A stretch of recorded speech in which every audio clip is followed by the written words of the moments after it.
Samantala, ngayon naman ay alamin natin ang kwento sa loob at labas ng simbahan sa buhay ng pinakaminahal ng mga Katolikong Pilipino na si ang pinakaminahal na Santo Papa ng mga Katolikong Pilipino na si Blessed John Paul II. Narito muli si Sweden Velado.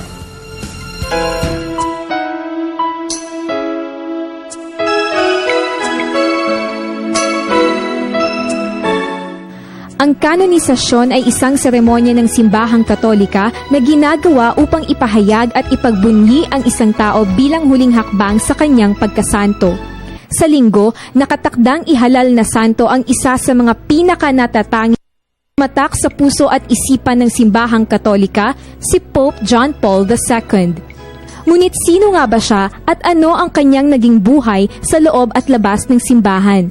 Ipinanganak sa isang bayan sa Poland noong ika-18 ng Mayo 1920, si Karol Józef Wojtyła ay bunso sa 3 magkakapatid.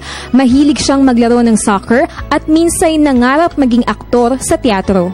Subalit sa murang edad, sinubok agad ang tatag ng loob at pananampalataya sa Diyos ni Pope John Paul II nang pumanaw ang kanyang ina noong siya ay 9 na taong gulang pa lamang na sinundan ng kanyang kuya makalipas ang 3 taon. Sa edad na 21, ulilang lubos na si Pope John Paul II matapos yumao ng kanyang ama. Taong 1942 nang magdesisyon siyang pumasok sa seminaryo at pagkaraan ng 4 na taon, inordinahan siya bilang pari.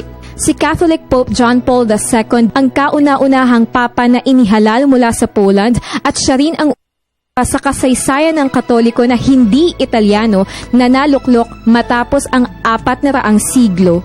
Lingid sa kaalaman ng karamihan, si Pope John Paul II ay kayang magsalita ng higit sa 8 lengguwahe, dahilan para maipahatid ang mensahe ng Diyos sa mas maraming Katoliko mula sa iba't ibang sulok ng mundo.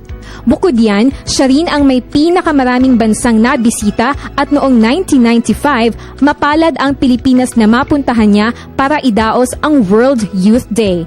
Sa panahon ni Pope John Paul II, humigit kumulang 500 ang naihalal na santo at kabilang na nga ang Pilipinong santo na si San Lorenzo Ruiz.